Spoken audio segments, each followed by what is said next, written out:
In front of me is HMD Pulse Plus, and today I would like to show you how you can add emergency numbers.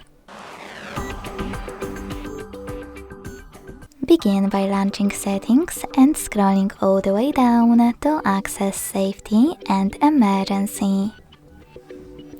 Then tap on Emergency Contacts, select Add Contact, and click on the one that you wish to set up. Then do exactly the same to all the other ones you need. To change placement of your contacts, hit Reorder at the top right corner.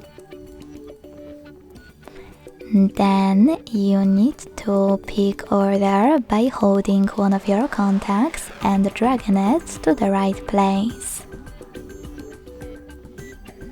To save your changes, click at the top right corner again.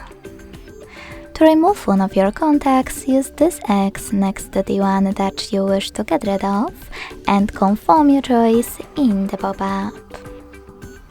Thanks so much for watching. If you enjoyed this video, leave a like, comment and subscribe.